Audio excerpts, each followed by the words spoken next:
જે આપણામાં આવે તો શીત અને ઉષ્ણ, અનુકૂળતા, પ્રતિકૂળતા, સુખ દુઃખ વગેરે જન્માવે છે. હવે એ જન્માવાની અંદરનું ક્યારે એવું સામર્થ્ય હોય જયારે એ પોતે સત્ય હોય ત્યારે હૃદય કેવું જન્માવે છે. અંતેથી આપણે જયારે આ જગતના પદાર્થનું નિરીક્ષણ કરીએ ત્યારે જોઈ શકીએ છીએ કે આપણે ધારીએ છીએ એવા તે નથી. આપણે મેં કઈ ધારણી હોય છે જે ક્ષણે નથી. કદાચ મેં કહ્યું છે સ્વામી દયાનંદ તામિલનાડુની અંદર ભક્તોએ સુંદર લખેલું છે. ત્યાં માણસ પસાર થઈ રહ્યો છે એક બગીચામાંથી અને જોયું કે સામે એક મોટો હાથી ઉભેલો છે. હાથી જરા વિહામણો હતો, જંગલી હાથી છે. અંતેથી આ માણસ એના તરફ હાથીને જોઈને ભય ત્યાં જતા એના પગ અટકી ગયા અને જેવું કે આગળ વિચાર કરતો હતો શું કરવું, પાછા વળી જવાની તૈયારીમાં હતો. કઈ હાથી પાસે એક માવત ઉભો હતો. એને કહ્યું કે આવો કરીશ નહીં. એટલે પેલો માણસ ગયો અને હાથી પાસે પેલો મહાવત હતો. એને આશ્વાસન આપેલું એટલે એ ઉભો રહ્યો કરો. હરીમાં એમાં ખૂબ ડર થતો કે હમણાં હાથી ક્યાં સુરમાં પકડી ન થઈ ગયો, ક્યાં પગ જે તકલીફ નાખશે. પછી મહાવતે હાથી વાળો હાથ કર્યો જે ખાણી બધું બની નાખે સીધો ફેરો એટલે આનામાં હિંમત આવી ગયા. એ પણ હાથ કર્યો સર મને ખબર પડે છે શું હતું એ તો લાકડાનો હાથી હતો. તો આવે રૂપ બનાવેલો કે આપણે એમ લાગે કે સાચો જ હાથી છે, વાસ્તવમાં લાકડાનો હાથી. જ્યાં સુધી એ હાથીની પરીક્ષા ન કરી હોય ત્યાં સુધી આપણે માનીએ કે સાચો હાથી છે, આપણે કઢી નાખશે. તો હાથીની જયારે પરીક્ષા કરવામાં આવે અને પરીક્ષા કરાય હાથીનું ધ્યાન પ્રાપ્ત કરવા માટે આપણે સત્તુ એ પ્રમાણ નથી. પ્રમાણ અર્થ યથાર્થ જ્ઞાન ઉત્પન્ન એના પ્રમાણ. તો હાથીનું સ્વરૂપ નક્કી કરવા માટે ચક્ષુ એ પ્રમાણ નથી. હાથીનું સાચું સ્વરૂપ નક્કી કરવા માટે કયું પ્રમાણ છે? સ્પર્શ.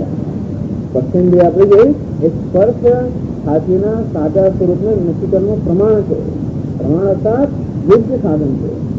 સ્પર્શથી આપણે જાણી શકીએ કે સાચો છે કે ખોટો છે, ચક્ષુથી ન જાણી શકીએ. અને તેથી વસ્તુઓને મિલાવવા માટે જે પ્રમાણનો ઉપયોગ કરવો જોઈએ એના કરતા બીજા પ્રમાણનો ઉપયોગ કરીએ તો આપણે ખોટા નિર્ણય પર આવી કે ના આવે? તો આટલું જ છે. આમ પદાર્થને સમજવા માટે જે પ્રમાણનો જે સાધનનો ઉપયોગ કરવો જોઈએ એને બદલે બીજા સાધનનો ઉપયોગ કરવો તો આપણે ખોટા નિર્ણય પર આવે અને ખૂબ ડરીએ. પછી ખૂબ કલ્પનાઓ કરીએ આપણા મનમાં. એ બધી કલ્પનાઓ લીન થઈ જાય જયારે એ વસ્તુનું સાચું સ્વરૂપ જાણીએ. પણ સાચું સ્વરૂપ ક્યારે જાણીએ? જ્યારે એ વસ્તુના સ્વરૂપને જાણવા માટે જે સાધનનો ઉપયોગ કરવો પડે એનો ઉપયોગ કરીએ. એટલે કહે છે કે જે આમાં વિવેક બુદ્ધિ સામેલ છે. જગતના પદાર્થોના સ્વરૂપને જાણવા માટે આપણી આંખો કે સ્પર્શ આ જે 5 જ્ઞાનેન્દ્રિયો છે એ જગતના સ્વરૂપનો નિર્ણય કરવા માટે શક્તિશાળી નથી, પ્રમાણભૂત નથી. એમને એવું સામર્થ્ય નથી કે આ જગતના પદાર્થોનું સ્વરૂપ આપણે કહી શકાય. આંખો તો એટલું જ કહી શકે કે આ ગુલાબ લાલ છે, આ પુસ્તક સફેદ છે, આ પદાર્થ પીળો છે, એવું આંખ કહી શકે. સ્પર્શ પણ કહી શકે કે આ મુલાયમ છે, ખરબચડું છે, કેવું. બધા સત્ય છે કે અસત્ય છે, આ વાસ્તવિક સ્વરૂપનું શું છે એ નક્કી કરવા માટે આ શબ્દ, સ્પર્શ, રૂપ, રસ, ગંધ અર્થાત આ બધા 5 જ્ઞાનેન્દ્રિયો છે એના માટે પ્રમાણ નથી. એવું સામર્થ્ય એમના અને એક પ્રકારનું સામર્થ્ય છે. વ્યવહારિક સામર્થ્ય આપણે જ્ઞાનેન્દ્રિયોમાં છે કે આપણે પદાર્થોને વ્યવહારિક જ્ઞાન આપી શકીએ. પદાર્થોને વ્યવહારિક જ્ઞાન છે અને બીજું તાત્વિક જ્ઞાન છે. બેનો અર્થ સમજવો જોઈએ. એક વ્યવહારિક જ્ઞાન અને બીજું તાત્વિક જ્ઞાન. આ સામે સ્ટેજ પર એક ભિખારી અત્યારે ભીખ માંગી રહ્યો છે. આ બે ખૂબ ભિખારી છે. આપણે આંખોથી આપણે જ્ઞાન આપે છે કે આ ભિખારી છે એનું વ્યવહારિક જ્ઞાન થયું. પરંતુ એક વાસ્તવિક ભિખારી છે. પછી ડ્રેસિંગ રૂમમાં જઈએ અને જયારે ડ્રેસ બદલે અને મૂળ ડ્રેસમાં જયારે આવી જાય બરાબર ઓછે અરે આ તો આપણો કોલેજ નથી થયેલો. આપણે કોલેજની અંદર ધારો કે એનજીઓ સંસ્થામાં નાટક જોવા ગયા હોય આપણને સાથે સાથે વિચારી છે, પછી જયારે ઓળખાણ પડે ત્યારે આપણે ખબર પડે આ તો આપણે જીનાનો દીકરો છે, બે લક્ષ. તો ભિખારી એક વ્યવહારિક જ્ઞાન કહ્યું, પરફેક્ચ્યુઅલ નોલેજ અથવા ઇન્દ્રિય જન્ય જ્ઞાન કહ્યું, પણ દેવ રસ્તા એ એનું તાત્વિક જ્ઞાન. તો તાત્વિક જ્ઞાન માટે પરીક્ષા કરવી પડે. આપણી આંખ જે છે એ માત્ર ભિખારીનું જ્ઞાન આપે છે, આપણે બુદ્ધિ છે એનો વિવેક થાય છે. ક્યાં ભિખારી જે છે એ તો માત્ર વેશનો ધર્મ છે, એ પેલા મનુષ્યનો ધર્મ નથી. એ વિવેક કરો પડે. ભિખારી અને વેશ ભજવનાર, અનાત્મા અને આત્મા, સત્ય અને મિથ્યા, એનો આપણે વિવેક થાય, બુદ્ધિમાં થાય. ઈશ્વરને જાણી લીધો પછી ફરી વાર બીજા અંકમાં એનો એક ભિખારી આવે તો આપણે કાંઈ મુશ્કેલી ના પડે. ભિખારીને જોવા છતાં આપણે જાણતા હોઈએ છીએ કે આની પાછળ તો પેલો એક્ટર જ રહેલો છે. એવું જ્ઞાન ક્યાં થાય છે? એ આંખોથી નહીં થતું. આંખો તો આપણે શું જોઈએ છે? ભિખારીને જોઈએ છે. તો પેલા એક્ટરને ક્યાં જોઈએ છે? આપણે એક્ટરને ક્યાં જોઈએ છે? આપણી બુદ્ધિને જોઈએ છે. અર્થાત એના તત્વનું જ્ઞાન પ્રાપ્ત કરવા માટે આપણી વિવેક બુદ્ધિ પ્રમાણે છે, નહીં કે આંખો. હજી જગતના પદાર્થોનું આવું જ્ઞાન પ્રાપ્ત કરીને જે આપણે જ્ઞાનેન્દ્રિયો જગતના પદાર્થોનું જે પ્રકારનું જ્ઞાન આપે છે એ પછી આપણે જગતની સત્યતા વિશે જ્ઞાન કરી લેવું છે કે આ બધું સત્ય છે, આ જેવું દેખાય છે તેવું છે, આ સિવાય બીજું કઈ નથી. દેખાય તેવું છે ભલે, પણ આ જે છે અને બીજું કઈ નહીં, આ હાથી જે છે અને બીજું કઈ નહીં, એવા પણ નિર્ણય કર્યો. આપણે જયારે અડકીએ ત્યારે ખબર પડી કે હાથી જે છે તો લાકડું પણ છે. તો હાથી એ એનું આપણું પ્રત્યક્ષ જ્ઞાન થયું, વ્યવહારિક જ્ઞાન નહીં કહેવાય. આ લાકડું છે એનું તાત્વિક જ્ઞાન થાય. એ જ્ઞાન ન હોય ત્યારે આપણે કલ્પનાની જગતમાં હોઈએ છીએ, આપણે વાસ્તવિક જગતમાં હોતા નથી.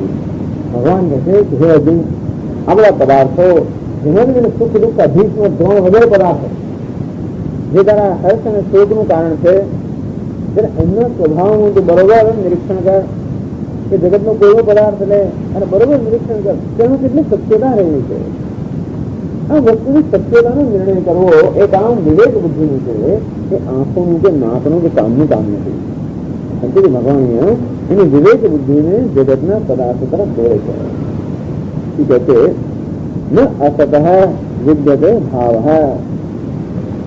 અસત ભાવ ન વિદ્યતે. અસત છે, અસત નો અર્થ એ થાય મિથ્યા. જે મિથ્યા છે, જે આભાસ માત્ર છે, એની વાસ્તવિક કોઈ અસ્તિત્વ નથી. અર્થાત પેલા આપણે માણસને કહીએ કે હે અર્જુન, ધારો કે અર્જુન હોય, પેલા હાથી તરફ જાણે કે જો આ હાથીનું કોઈ અસ્તિત્વ નથી. અસત ભાવ ન વિદ્યતે, એ હાથીનું કોઈ અસ્તિત્વ નથી. શું તમે વાત કરીએ? હાથી દેખાય છે તો પણ હાથીનું કોઈ અસ્તિત્વ નથી. ન અભાવ વિદ્યતે સતઃ. અને જ્યારે જે લાકડું છે એ લાકડાનો ક્યારેય અભાવ ન થાય. હાથી ત્યારે ત્યાં છે જ નહીં, અને લાકડું ત્યારે ન હોય એ બને પડ્યું. એટલે કે સતઃ અભાવ ન વિદ્યતે, અસત ભાવ ન વિદ્યતે, સતઃ અભાવ ન વિદ્યતે. જે વસ્તુ સાચી છે એ ક્યારેય પણ એ દૂર થવાની નથી, અને જે વસ્તુ ખોટી છે એ ક્યારેય છે જ. સાચી અને ખોટી, સત્ય અને મિથ્યા, અધિષ્ઠાન અધ્યારોપ. લાકડું શું છે? અધિષ્ઠાન છે. હાથી શું છે? અધ્યારોપ છે, કલ્પના છે. લાકડું વાસ્તવિક છે અને હાથી શું છે? કલ્પના છે. આપણે એને સાચી માની લે છે એટલે કે છે કે જે સાચું છે એ ક્યારેય જોવાનું નથી, પણ જે ખોટું છે એ તું માને છે ત્યારે પણ નથી. તું જયારે માને છે કે હાથી છે ત્યારે પણ હાથી નથી. એટલે કહે છે કે અસત ભાવ ન વિદ્યતે, સતઃ અભાવ ન વિદ્યતે. ઉભો હોતી અંતઃ દૃષ્ટ. આ બંનેનું અંતર સત્ય જાણે છે. જે સત્ય છે એને સત્ય તરીકે જાણે છે, અને અસત્ય છે એને અસત્ય મિથ્યા છે અને મિથ્યા તરીકે જાણે છે. આમ લાકડાને લાકડા તરીકે જાણે છે, અને હાથી એ કલ્પના છે એમ પણ જાણે છે. માત્ર લાકડાનું જ્ઞાન જેટલું નહીં, એ પણ જ્ઞાન છે કે હાથી એ કલ્પના છે. આમ સત્યને પણ જાણે છે, અને જે મિથ્યા છે એક મિથ્યા અંશ છે, એક સત્ય અંશ. હાથીમાં બે અંશ રહે ને, એક સત્ય અંશ તો લાકડું, એક મિથ્યા અંશ તો હાથી. તો એ જાણે છે કે આમાં સત્ય હાથી છે, અરે લાકડું છે અને હાથી જે છે એ મિથ્યા છે. હું ઉભો આ બંનેનું જ્ઞાન છે. તત્વદર્શી જે તત્વદર્શીઓ છે એ આ બંનેનો પાર પામેલા છે, અર્થાત બંનેનું જ્ઞાન છે. શંકરાચાર્ય આ શ્લોકને બોગત પણ માને છે, કારણ કે આ વેદાંત શાસ્ત્રનો મૂળભૂત સિદ્ધાંત છે એનું દર્શન કરાવે છે, એટલે એની થોડી ચર્ચા કરે છે અહીંયા આગળ. તો એ ભાષ્ય આપણે વાંચીએ. 35મા પાના પર શ્લોકી નીચે નાસતઃ અવિદ્યમાનસ્ય શીતોષ્ણાદેહ સકારણસ્ય ન વિદ્યતે નાસ્તિ ભાવઃ ભવનમ અસ્તિતા નહીં શીતોષ્ણાદે સકારણમ પ્રમાણૈ નિરૂપ્યમાણમ વસ્તુ સદ્ભવતિ વસ્તુ સંભવતે વસ્તુ સંભવતી ના સતઃ ન અસતઃ બે મળે ના સતઃ એવું થાય. બે શબ્દો રહે છે ન અસતઃ. અસતઃ એટલે શંકરાચાર્ય અવિદ્યમાનસ્ય જે વિદ્યમાન નથી, જે વાસ્તવમાં છે નહીં એનું નામ અસત. પેલા હાથી નથી કહેવાય, અસત કહેવાય, કારણ કે એ વાસ્તવમાં છે નહીં. એટલે અવિદ્યમાનસ્ય જે વાસ્તવમાં છે નહીં. તો અહીંયાથી જે આપણા દ્રષ્ટાંતમાં અત્યારે પ્રસંગમાં શીતોષ્ણાદે શીત અને ઉષ્ણ જે વાસ્તવમાં છે જ નહીં, અનુકૂળ અને પ્રતિકૂળ જે વાસ્તવમાં છે નહીં, શીત અને ઉષ્ણ જે વાસ્તવમાં છે નહીં. શીત અને ઉષ્ણ કેમ ના હોય? આ સૂર્ય છે, ચંદ્ર છે, સૂર્ય હોય તો ગરમી હોય, ચંદ્ર હોય તો ઠંડી હોય, એમ કેમ કહેતો કે જ્યાં સુધી એનું કારણ હોય એમ શીત અને ઉષ્ણ ન હોય એમ કેમ કહેવાય? સકારણ છે. અરે પેલો સૂર્ય અને ચંદ્ર એ કશું નથી. અત્યારે આપણે માત્ર શીત અને ઉષ્ણ ની જ વાત કરતા. સકારણ છે, જેને કારણે શીતળતા અને ઉષ્ણતા, અનુકૂળતા અને પ્રતિકૂળતા એ અનુરોધ એ કારણ પણ નથી. શું નથી? સૂર્ય નથી, ચંદ્ર પણ નથી, જગતના પદાર્થો પણ ખરેખર નથી. આ બહુ મોટી વસ્તુ. આ ખરેખર વેદાંત આવી ગયો. આટલું વેદાંત છે. આટલું આવડામાં શીત ઉષ્ણ આવું ચિકિત્સા આવું વેદાંત નથી, એ તો વ્યવહાર છે. અર્થાત ગીતાને આપણે જયારે વ્યવહારમાં એને ટ્રાન્સલેટ કરીએ, અનુવાદ કરીએ, ત્યારે એ વસ્તુ આપણે સમજીએ તો ખરું વેદાંત આ છે. વેદાંત અર્થાત વસ્તુની સત્યતાની પરીક્ષા ન હોય. વેદાંત વિજ્ઞાન કોણ કહેવાય? વસ્તુના સ્વભાવની પરીક્ષા, સત્યતાની પરીક્ષા. એમ જે તે વસ્તુ છે એની સત્યતાની પરીક્ષા એનું વેદાંત. તો હવે ભગવાન એકદમ જ અર્જુનને એક એનું ગિયર બદલી નાખ્યું. આમ આપણે ટ્રેન ચાલતી હોય કે કાર ચાલતી હોય ને ગિયર બદલી નાખી એકદમ, અને એકદમ ઝડપથી જવા માંડી, એકદમ ઊંચી કરવા માંડી, ત્યાંથી આમ સપાટ ભૂમિ ચાલતો એકદમ ઝડપથી ઉપર જવા માંડી. ભગવાન એકદમ ગિયર બદલી નાખ્યું અને કહે છે કે શીતોષ્ણાદે આ શીત ઉષ્ણ સુખ દુઃખ માન અપમાન એનું તો કોઈ અસ્તિત્વ નથી પણ કારણ છે. એનું જે કારણ છે, જ્યાં વ્યક્તિ અહીં મારું અપમાન કર્યું, જ્યાં બીજી મારું માન કર્યું, એ જ નથી. એ જ જયારે ના હોય ત્યારે બી માન અપમાન પ્રશ્ન જ ક્યાં રહે? આ પાણી જે મને ગરમી આપી પેલા મને પણ એ જ ક્યાં છે? એની પહેલા કરો, એના તરફ નજર કરાવો. એ તો ઉષ્ણ તો ભૂલી જાઓ, પણ જે વ્યક્તિ કે જે પદાર્થો છે જયારે એના તરફ આપણે નજર કરીએ કે એની જ કેટલી કિંમત છે, એની જ કેટલી સત્યતા છે. એટલે ન વિદ્યતે નાસ્તિ ભાવ. આમ આ વસ્તુ છે આપણા અનુભવ અને અનુભવ બનીને છે એ પદાર્થનું કોઈ વાસ્તવિક અસ્તિત્વ છે જ નહીં. અસ્તિ ભાવ. ભાવ એટલે ભવનમ અસ્તિતા. અસ્તિતા એટલે સત્યતા, એમનો કોઈ છે નહીં. હિસાબ બધી કહો એટલે શંકરાચાર્ય કહે છે ભગવાન તો આપનું કહ્યું એને સમજવું તો એટલે શંકરાચાર્ય આ વાક્યને સમજાવે છે. ન અસત ભાવ વિદ્યુત આટલું સમજાવવા માટે એ કહે છે કે નહીં શીતોષ્ણાદિ સકારણમ પ્રમાણે નિરૂપ્યમાન વસ્તુ સંભવતી. હવે શીત અને ઉષ્ણ બરાબર વિચાર કરે, એ તો આપણે વિચાર કર્યો. અત્યારથી શીત અને ઉષ્ણ કે અનુકૂળ ને પ્રતિકૂળ અને સુખ અને દુઃખ એ સ્વરૂપ પર આપણે વિચાર કર્યો અત્યાર સુધી કે માત્ર આપણા આગ્રહમાંથી જન્મતું હોય છે. સુખ અને દુઃખ નામની વસ્તુ ખરેખર છે જગતમાં. આપણે સુખ અનેક કારણનો આગ્રહ રાખતા હોય છે, દુઃખ પીડાને કહેવાય આપણો આગ્રહ હોય છે, અને આગ્રહ આપણે સુખ કે દુઃખ આપતા હોય છે એ આપણે સમજાય. એટલે કે પ્રમાણે નિરૂપમાં આમ સુખ અને દુઃખના સ્વરૂપ પર જયારે વિચાર કરીએ, માત્ર એને સ્વીકાર ન લઈએ તો સ્વરૂપ પર જયારે વિચાર કરીએ ત્યારે આપણે જાણે છે કે સુખ એ પણ આપણી કલ્પનાઓની જન્મની વસ્તુ છે, દુઃખ પણ કલ્પનાઓની જન્મની વસ્તુ છે. ઓકે, એ તો ખરું. કારણમ તો ચાલો એ વસ્તુ પદાર્થ તો ખરો ને, આ જગત તો ખરું જ ને. તો કે નહીં, એ પણ કે એ હોય ત્યાં સુધી પાછું ક્યાંક ક્યાંક બદલાવ જગત જ્યાં સત્ય હોય ત્યાં સુધી સુખ દુઃખ જન્મ્યા જ કરવાનું. ભલે ગમે તેટલી ડાપણ આપણે ગાડી વાપરો કરે ખોવાય ક્યારેક આવું ડાપણ જતું રહે પાછું પેલા સંસ્કાર હું આવી જાય. એટલે હવે તો સીધો પ્રથમ બને ન્યાય કે જેનાથી આ જન્મે છે આપણે એને જ પેલા વિચાર કરો.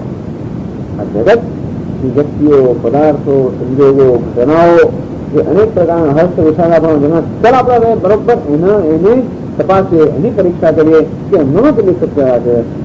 નહીં શીતોષ્ણાદિ સકારણમ પ્રમાણે નિરૂપમાણ. પ્રમાણે નિરૂપમાણ, પ્રમાણ એટલે આ વસ્તુની સત્યતા નક્કી કરવા માટેની યોગ્યતા જાણવા માટે એ પ્રમાણથી આ બધા સત્યતા નિર્ણય કરે. લાગણીનું બી પ્રમાણ છે, મન તો નથી ગમતું, આ તો સારું છે ને એના માટે એને કેમ પસંદ છે, આમાં નથી ગમતું, કેમ નથી ગમતું, બસ નથી ગમતું. એના કારણ એને પ્રમાણ ના કહેવાય. એનું કારણ બસ મને નથી ગમતું, મને નથી ખાવ, મને નથી આવું કેમ પણ બસ એનું કારણ નહીં, એનું પ્રમાણ ના કહેવાય. એનો એ કોઈ વિચાર કર્યા વગર આપણે નિર્ણય લીધા. પ્રમાણ નિરૂપણ એ વસ્તુ સારી છે કે ખરાબ છે તેનું નિર્ણય કરવાનું છે જે પ્રમાણ છે એનું વિવેક બુદ્ધિ પ્રમાણ છે. એ પછી જો આપણે એની સત્યતા નિર્ણય કરીએ અને પછી એવો નિર્ણય થાય કે આ વસ્તુ આમ જ છે, આ સત્ય છે, તો એને સત્ય તરીકે સ્વીકારજો. એ પહેલા ન સ્વીકારી લઈએ. પ્રમાણ નિરૂપણ વસ્તુ સંભવતી. શીત ઉષ્ણાવી નામની કોઈ વસ્તુ નથી કે શીત ઉષ્ણા વગેરે જેને જન્મે છે એવા જગતના પદાર્થો પણ નથી. અર્થાત આપી નથી જે છે તો માત્ર લાકડું છે. આપણે દૂરથી દેખાતું હોય એટલે આપણે જે પ્રમાણથી જોઈ જોઈએ એ પ્રમાણની પરીક્ષા ન કરતા હોઈએ અને આંખોની પરીક્ષા કરતા હોય ત્યાં જો હાથીને આપણે સત્યતા આપીએ, અગર સ્પર્શ ઇન્દ્રિયથી આપણે પરીક્ષા કરીએ ત્યારે એને સ્વરૂપનું જેમ જ્ઞાન થાય. તે રીતે જગતના પદાર્થોનો સત્યતાનો નિર્ણય કરવા માટે આપણે વિવેક બુદ્ધિનો ઉપયોગ કરવો જોઈએ. તો હવે શંકરાચાર્ય એ સમજાવે છે કેવી રીતે વિકારો વિકારસ્ય યથા ઘટાદિ સંસ્થાનમ ચક્ષુષા નિરીચ્યમાણમ વૃદ્ધતિરેકેણ અનુપલબ્ધેઃ અસત તથા સર્વો વિકારઃ કારણવ્યતિરેકેણ અનુપલબ્ધેઃ અસત. વિકારો સહ એટલે કે આ પદાર્થ જેને આપણે શીત અને ઉષ્ણ કહીએ છીએ અનુભવ વિકાર છે, કશાકોની જન્મેલા છે. હવે આ શીતળતા અને ઉષ્ણતા આપણા અનુભવ જેનાથી જન્મ્યા છે એ કોઈ વ્યક્તિને લઈએ કે સૂર્યને લઈએ કે ચંદ્રને લઈએ કે જગતના આ બધા જે પદાર્થો છે જેમાંથી સુખ દુઃખ જન્મતું હોય તો એ પદાર્થોનું પણ સ્વરૂપ કેવું છે? એ પણ વિકાર જ છે. સૂર્ય પણ કશાકની પેદાશ છે ને, ચંદ્ર પણ કશાકમાંથી ઉત્પન્ન થયેલું. વિકારનો અર્થ કંઈક ઉત્પન્ન થયેલી વસ્તુ. જેમ દહીં એ બીજનો વિકાર છે અને તે દહીં એ રીતે ઘડે માટીનો વિકાર છે. માટી એક પ્રકારનું પરિણામ, એક પ્રકારનું પરિવર્તન ફેરફાર માટીમાં થાય ત્યારે ઘડો તૈયાર થાય. એટલે ઘડો શું છે? વિકાર છે, કારણ કે કશાક માંથી તૈયાર થયો છે. એ તો સૂર્ય પણ વિકાર છે, એ પણ કશાક નો બનેલો નથી.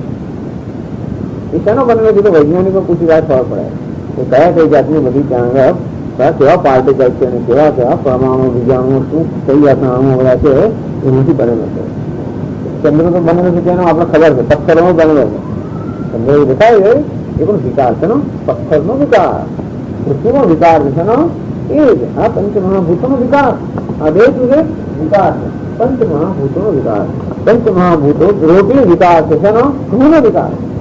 ઘઉં આપણે લઈએ, એને દળીએ, એનો લોટ બનાવીએ, ખૂબ બધું કરીને પછી એને કહેવાય વિકાર.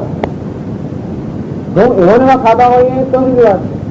આ રોટલી છે ઘઉંનો વિકાર છે. કારણ કે ઘઉં એની અવસ્થામાં પરિવર્તન થાય છે.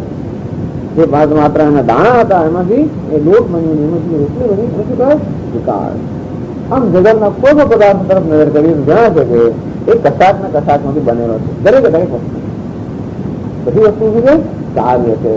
કશાક માંથી સર્જાયેલી છે, કશાક ની ઉપજ છે, કશું ભેગું કરીને બનાવેલી વસ્તુઓ છે. મારે શું છે? દરેક પદાર્થ વિકાર છે. જે વિકાર આપણે જેના દર્શન કરીએ એ બધા પદાર્થ શું છે? વિકાર. દૃશ્યમ સત્કૃતકમ. કૃતકમ એટલે કોઈ પ્રકારના કર્મમાંથી, કોઈ પ્રકારની ક્રિયાઓમાંથી જેની ઉત્પત્તિ થઈ છે એનું કૃતકમ. તો આપણે જગતમાં જેના જેના દર્શન કરીએ છીએ કે જગતમાં જેનો અનુભવ કરીએ છીએ એ બધી વસ્તુઓ કશાક ને કશાક માંથી ઉપજેલી છે, કશાક ને કશાક ની નીકળી છે. બીજું તો ખરું નહીં. કોઈ બતાવો કે એવો પદાર્થ જે બીજા કશાક ન બન્યો હોય. આપણો પુત્ર એ કશાક માંથી બનેલો છે, પતિ એ પણ કશાક માંથી બનેલો છે, પત્ની એ પણ કશાક માંથી બનેલી છે, સાસુ સસરા ભાઈ બહેન સગા વાલા ઘર બાર મોટર ગાડી એવી કઈ વસ્તુ છે જે કશાક માંથી ના બની હોય? આપણે જોયું આપણે દેખાય છે એ વસ્તુની વાત છે. આ દેહ કેવો છે? વિકાર. આંખો નાક કાન વિકાર. આપણું મન એ પણ વિકાર, એ સતત બદલાયા કરતું હોય છે. બુદ્ધિ એ પણ વિકાર. બોલો હવે એ કઈ વસ્તુ છે? આ સૂર્ય ચંદ્ર વિકારો. જેમ પૃથ્વી વિકાર છે પંચમહાભૂતમાંથી બને, એમ સૂર્ય બધું પંચમહાભૂતમાંથી બનેલું છે. અને આમ દરેક વસ્તુ કશાક ને કશાક માંથી બનેલી છે. મારે દરેક વસ્તુ કેવી છે? વિકાર છે. આપણે આટલું સમજી ગયે બધી વસ્તુ સમજી જાય. બીજું સમજવાની જરૂર નથી. ઇલેક્ટ્રોન છે કે પ્રોટોન છે કે એ બધા વૈજ્ઞાનિકો એની માથાકૂટ કર્યા કરે. આપણે વેદાંતમાં જીવન માટે જે ઉપયોગી વસ્તુ આટલી જ છે. ત્યાં શું છે? વિકાર છે. આ વિકાર છે, આ વિકાર છે, આ વિકાર છે, આ વિકાર છે. જે છે જે એનો અનુભવ થાય છે જેમાંથી સુખ દુઃખ જન્મે એ જે બધી વસ્તુ કઈ છે? વિકાર છે. વિકારો હિત આ દરેક પદાર્થ કેવો છે? વિકાર છે. આટલું નક્કી થયું. હવે આગળ આપણે વિકાર કેવી રીતે શું થાય છે અહીં આગળ વિકારસ્ય વ્યભિચરતી. જે વિકાર હોય જે કશાક ઉત્પન્ન થયું હોય વ્યભિચરતી એમાં સતત કઈ ને કઈ પરિવર્તન કે ફેરફાર થયા જ કરતો હોય છે. આપણો દેહ વિકાર છે, સતત કઈ ને કઈ પ્રકારનો ફેરફાર. આપણો ઘર વિકાર છે, એમાં પણ ફેરફાર થયા જ કરે. 2-5 વર્ષ રંગાવવો પડે, આ કરવું પડે, રોજ કચરો વાવવો પડે, કઈ કઈ કરવું હોય વિકાર.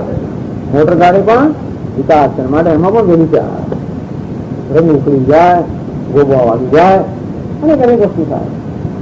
આમ જેવી વિચાર હોય જો છે વ્યભિચરતી સ્વભાવ એવો છે કે સતત એનો કઈ ને કઈ પરિવર્તન કે ફેરફાર થયા જ કરવાનો. એનું સ્વરૂપ ક્યારે પણ એવું ન ટકે એનો વ્યભિચાર છે. ત્યારે એવી કોઈ વસ્તુ છે જે પોતાનો સ્વભાવ કે સ્વરૂપ ટકાવી રાખતું હોય એવું એવું રહેતું એવું કશું જોયું છે એનું મળ્યું છે. આ સ્વામી રોજ જે સૂર્ય એનો એ દીધો એ તો આપણને એવું લાગે છે પણ જો વૈજ્ઞાનિકો પછી તો ખબર પડે કે રોજ સૂર્ય થોડો ઠંડો થતો જાય અને પ્રકાશની માત્રા થોડો ઘટાડો થાય. એ આપણે માપી શકીએ એટલું બધું એ સૂક્ષ્મતા આપવાનું નથી એ માપવાનું. તો સૂર્યમાં પણ સતત ફેરફાર થાય છે, ચંદ્રમાં પણ સતત ફેરફાર થાય છે, પૃથ્વીમાં સતત ફેરફાર થાય છે, વૃક્ષોમાં સતત ફેરફાર થાય છે, દેહમાં સતત ફેરફાર થાય છે. એવી કઈ વસ્તુ છે એમાં સતત અમારા છત છે એમાં કઈ ફેરફાર નથી થતો. આ તો આ પહેલી ઘણો ફેરફાર નથી થતો. પલંગમાં ફેરફાર બધું થાય છે. પછી 30 વર્ષ પછી 50 ઘર નવું કેમ બંધાવવું પડે? ફેરફાર ન થતો હોય તો આ વસ્તુ તમને એમ રહેવી જોઈએ એ નથી રહેતું. દરેકમાં કોઈ સૂક્ષ્મ પરિવર્તન થતું ન છે. વિકારો વિકાર છે વ્યભિચરતી. વિકારનો સ્વભાવ છે એ કોઈ કાર્ય હોય, ઉપજ હોય, સર્જન હોય એનો સ્વભાવ છે કે એનો ફેરફાર થયા કરવાનો. એટલે જે વસ્તુઓની બની છે એ વસ્તુનો ફેરફાર લાંબો થવાનો.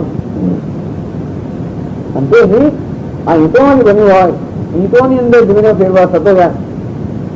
જે માટીમાંથી બની હોય એમાં ફેરફાર થાય એટલે દિવાલમાં ફેરફાર થવાનો. આપણે દેખાય કે ન દેખાય? વિકાર હશે બધી કરતી. દ્રષ્ટાંત આવે શંકરાચાર્ય યથા ઘટાદિ સંસ્થાનમ. તો પછી એનો સ્વભાવ શું છે? યથા ઘટાદિ સંસ્થાનમ ચક્ષુષા નિરૂપ્યમાન મૃત વ્યતિરેકેણ અનુપલબ્ધે અસત. એક ઘટ અમે દ્રષ્ટાંત તરીકે લેવા બે ચાર વસ્તુ એમનું વ્યવહારિક જ્ઞાન કરશે. એક ઘડો એની ભૂગોળમાં હોય કરશે. એક ઘડો હોય પાણી ભરેલું હોય, બહુ તો વસ્ત્ર પહેરેલો હોય પટ. એક ઘટ અને બીજું પટ. એ ગ્રુપમાં નામ મઠ. હવે એટલે ઘટ પહેર્યું છે નામ પટ. બીજા બે શું કહે? મઠ. બસ આટલું ઘટ પટ અને મઠ. આમાં વેદાંત આખું આવી જાય. આ ત્રણ વસ્તુ લઈને વેદાંત લોકો જે તમે સિદ્ધ કરો બધું કરી આપે.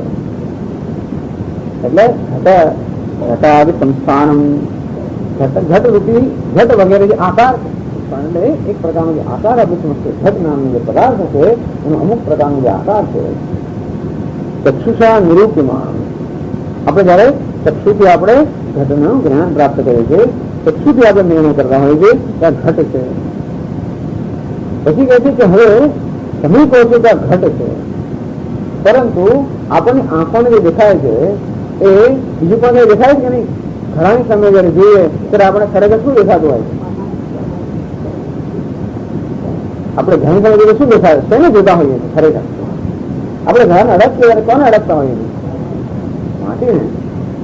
અંતેથી આપણે ઘરો પણ જોઈએ છે સાથે શું જોઈએ છે? માટી પણ જોઈએ. એટલે કે મૃત વ્યતિરે છે નિરૂપ્યમાન. જયારે ખરેખર આ ઘડાના સ્વરૂપનું જયારે આપણે નિરૂપણ કરીએ તો આપણે જોઈ શકીએ છીએ કે મૃત વ્યતિરે છે એને અનુપલબ્ધ છે. માટીથી અલગ થઈને આ ઘડો રહી ન શકે. ઘડા નામની કોઈ વસ્તુને આપણે જોઈ ન શકીએ માટીથી અલગ. એવું બી કરે જાદુ તો ખરા. તમારે કોઈને કહે ધારો કે આપડે બધા આવે તો ચમત્કાર કરો તો આવો ચમત્કાર કરી આપો તો ખરા ચમત્કાર. આ ઘડો છે એને માટીથી જુદો કરીને બતાવો તો એ ખરો ચમત્કાર. દૂધમાં દહીં પાણી કરે તો બરાબર છે. અમને એવો ચમત્કાર જોઈએ કે આ ઘડાને માટીથી જુદો કરીને બતાવો તો આપણે એને ખરા ચમત્કારી કરું. ભગવાન એ ના કરી શકે, આવું ના કરી શકે. કારણ કે મૃત જતે કે અનુપલબ્ધ અસત. ચમત્કાર જોવા જાય તો આવો ચમત્કાર સારો. આ મોટો ચમત્કાર આ ઘડો એક ચમત્કાર ઊંધો ચમત્કાર હે. ત્યાં ઘડો નથી, આ ઘડો એક મોટો ચમત્કાર છે. બતાવો તમને 5 મિનિટમાં કે ઘડોની વસ્તુ ક્યાં છે? તો કે મૃત જતે તેને અનુપલબ્ધ હે. મૃત એટલે કે માટી. માટી વગર આ ઘડાનું દર્શન થઈ શકે આપણને? કે માટી વગર ઘડાનો અનુભવ થઈ શકે? માટી વગર ઘડાને સ્પર્શવું શક્ય છે? માટી વગર ઘડામાં પાણી ભરવું શક્ય છે? તો કે ના. અંતેથી માટી સિવાય માટી વગર આ ઘડા નામના પદાર્થનું કોઈ સ્વતંત્ર અસ્તિત્વ નથી. એ ખરું ને? ઘડા નામનું પદાર્થનું જે અસ્તિત્વ છે સ્વતંત્ર. તો ઘડો છે ક્ષણ ભર સ્વીકારેલો તો પણ માટીથી અલગ આ ઘડો હોય શકે? તો કે ના. એ ઘડામાંથી માટીને આપણે લઈ લઈએ. ચાલો એવું કરીએ. માટી શું તો આપણે જાણીએ, ઘડો શું આપણે જાણતા નથી. એ ઘડો શું જાણવું હોય તો આપણે બાદ બાકી થોડી કરીએ. ઘડો નામનો પદાર્થ છે વાસ્તવમાં જયારે જોઈએ ત્યારે માટી એવો આપણો અનુભવ થાય છે જે સ્પષ્ટ કરીએ. તો માટીમાંથી લઈ લઈએ તો આપણે ખબર પડે કે ઘડો નામની વસ્તુ શું છે. તો માટી નામની વસ્તુ આપણે ઘડામાંથી લઈ લઈએ તો શું ત્યાં બાકી રહે? શું બાકી રહે? કશું બાકી ના રહે. ક્યાં એનું પેલા આકાર ના રહી જાય? ત્યાં આગળ કશું તો રહી જાય ને? કાંઈ પણ ના રહી જાય. એનું અસ્તિત્વ એનું શેષ સુદ્ધા ના રહે, કંઈ પણ ના રહે. માટી લઈ લીધી એટલે ઘડામાં કશું જ ના રહે. ના આકાર તો રહી જાય, નામ રહી જાય. નામે જતું રહે અને આકારે જતો રહે. અંતેથી મૃત જતી રહે છે અનુપલબ્ધ હે. આ ઘડા નામનો પદાર્થ માટીથી અલગ ક્યારે પણ આપણે એનો અનુભવ કરી શકીએ જ નહીં. તથા સર્વો વિકાર હે. અને આ રીતે બધો વિકાર જે બધી વસ્તુ કાર્ય છે જે કશાકમાંથી જન્મી છે અને આ સ્વભાવ છે તે કારણ ક્યારે પણ કાર્ય પણ કારણથી ભિન્ન રહી શકે નહીં. ઘડો શું છે? કાર્ય છે. માટી છે કારણ છે. કાર્ય પણ કારણથી અલગ ન રહી શકે. આ વસ્ત્ર શું છે? કાર્ય છે. આ તંતુ કારણ છે કે આ તંતુમાંથી બની જશે. આ વસ્ત્ર ક્યારે પણ તંતુથી સ્વતંત્ર રહી ના શકે. વસ્ત્ર અને તંતુ વચ્ચે શું સંબંધ છે? વસ્ત્ર તંતુ ઉપર છે કે તંતુની અંદર છે કે તંતુની નીચે છે? ક્યાં છે વસ્ત્ર? વસ્ત્ર ક્યાં છે? તંતુની ઉપર છે કે નીચે છે કે અંદર છે કે બહાર છે? ક્યાં છે? તંતુની ઉપર છે વસ્ત્ર ક્યાં છે કે નીચે છે? તંતુ જ છે. વસ્ત્ર શું છે? તંતુ છે. તંતુ એટલે પેલો બે અથવા બે પ્રશ્ન પૂછીએ કે આ ઘડો જે છે એ ક્યાં છે? માટીની ઉપર છે કે માટીની નીચે છે કે માટીની બાજુમાં આવે? ઘડો શું છે? માટી જે છે. તો ઘડો પછી શું થયું? જે માટી છે તો ઘડો આપણે કોને કહીએ છીએ? કોને કહીએ ઘડો? આકાર અથવા નામ. નામ રૂપ અને નામ ઘડો. હવે નામ રૂપનું નામ રૂપની અંદર કોઈ નક્કરતા છે? માટી તો નક્કર પદાર્થ છે અને અડકી શકીએ, એક સાઈડ બીજા સાઈડ લઈ જઈએ, બધું કરીએ. પણ જે નામ રૂપ આપણે કહીએ છીએ ઘડો, એ કોઈ નક્કર પદાર્થ છે? અર્થાત ઘડામાંથી માટીને કાઢી લઈએ તો પછી એ નામ રૂપ તમે કહ્યું એ બધું બાકી બચી જાય ખરું? અંતેથી આપણે કોને ઘડો કહીએ છીએ? માટીને જ ઘડો કહીએ છીએ, ખરું ને? માટીથી અલગ કઈ વસ્તુ ત્યાં હોય તો બરાબર, માટીનું નામ જ ઘડો છે. અંતેથી ઘટાડી સંસ્થાનમ, એ જ માટી અમુક પ્રકારના આકારમાં આવે તો આપણે માટીને ઘડો કહીએ. એ જ માટી બીજા આકારમાં આવે તો સગોડો કહીએ. એ જ માટી ત્રીજા આકારમાં આવે તો શું કહીએ? બીજું કઈ કહીએ. અંતિમ વાસ્તવમાં જે છે એ માત્ર માટી જ છે. તો ઘડો શું છે? એ નામ રૂપ ક્યાં છે? કઈ દુકાનમાંથી લઈ આવે નામ રૂપ? જયારે કુંભારે ઘડો બનાવ્યો ત્યારે કઈ દુકાન નામ રૂપ લઈ આવ્યો? આખો તમે ફોડી નાખ્યો તારો ઘડો તો ભાઈ ઘડો ફૂટી ગયો તું નામ રૂપ ને 1 રૂપિયા આપી દે. આપડે ઘણા 10 રૂપિયા હતા, ઘડો ફૂટી ગયો આ નામ રૂપ જો 100 રૂપિયા વસ્તુ મને આપી દે તો આપે ભાઈ? તમે સોની પાસે જાઓ, સોનું લઈને 1 તોલાની તમારે બંગડી બનાવી હોય તો 500 રૂપિયા મજૂરી લે. તેને મારે નામ રૂપના પૈસા લેજો સોની. 5 વર્ષ પછી 1 બંગડી લઈને તમે પાછા જાઓ તો 1 તોલો એ તમને કેટલા પૈસા આપશે? 3500 રૂપિયા તોલાના પ્લસ 500 રૂપિયા બીજા આપશે ને? કેમ નહીં આવે? કારણ કે એમાં કોઈ સત્યતા છે નહીં, એનું કોઈ સ્વતંત્ર અસ્તિત્વ છે નહીં, એમાં કોઈ નક્કરતા નથી, એમાં કોઈ સત્યતા નથી. તથા સર્વો વિકાર હૈ, જે કે વિકાર છે, જે કાર્ય છે ત્યારે એ કાર્ય નામની ખરેખર વસ્તુ જ નથી. ઘડા નામની કોઈ વસ્તુ છે જ નહીં. જે છે તે તો માટી જ છે. એટલે ઘડો કેવો છે? અસત. ઘડો છે અસત, અસત મિથ્યાજનક છે. કારણ છે અનુપલબ્ધ છે. કારણ કે કારણ છે ભિન્ન એ કાર્યનું ક્યારે હવામાં જ્ઞાન ન થઈ શકે. કાર્ય નામની કોઈ વસ્તુ વાસ્તવમાં છે નહીં. ઓમ પૂર્ણમદ પૂર્ણમિદં પૂર્ણાત પૂર્ણમુદચ્યતે પૂર્ણસ્ય પૂર્ણમાદાય પૂર્ણમેવાવશિષ્યતે. ઓમ શાંતિ શાંતિ શાંતિ. શંકરં શંકરાચાર્યં કેશવં બાદરાયણં સૂત્રભાષ્યકૃતૌ વંદે ભગવन्तौ પુનઃ પુનઃ. ઈશ્વરો ગુરુરાત્મેતિ મૂર્તિભેદ વિભાગિને વ્યોમવદ્વ્યાપ્તદેહાય દક્ષિણામૂર્તયે નમઃ. ઓમ શાંતિ શાંતિ શાંતિ. હરિ ઓમ શ્રી ગુરુભ્યો નમઃ. હરિ ઓમ.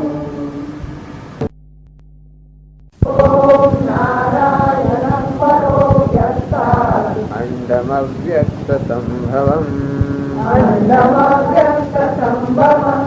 અંડસ્યાन्तस्त्विमे लोकाः सप्तद्वीपा च मेदिनी.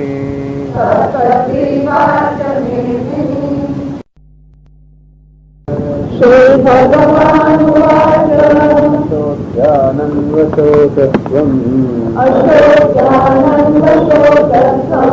प्रज्ञावादांश्च भाषते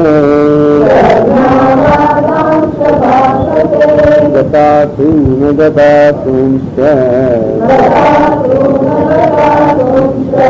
मानुषोचन्ति पंडिताः न त्वेवाहं जातु नाशम् न त्वन्मेने जनाधिपाः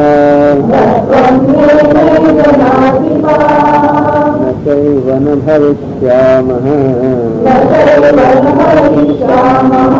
सर्वे वयमतः परम् देहिनोऽस्मिन् यथा देहे कौमारं यौवनं जरा तथा देहान्तरप्राप्तिः धीरस्तत्र न मुह्यते मात्रा स्पर्शात्तु कौन्तेय शीतोष्णसुखदुःखदाः आगमापायिनो नित्याः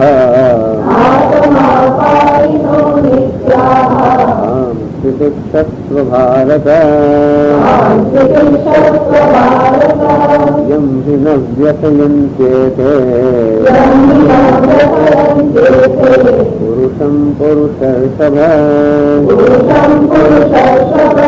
समदुःखसुखं धीरम् सोमृतत्वाय कल्पते नासतो विद्यते भावः न भावो विद्यते ततः उभयोरपि दृष्टान्तः त्वनयोस्तत्त्वदर्शिभिः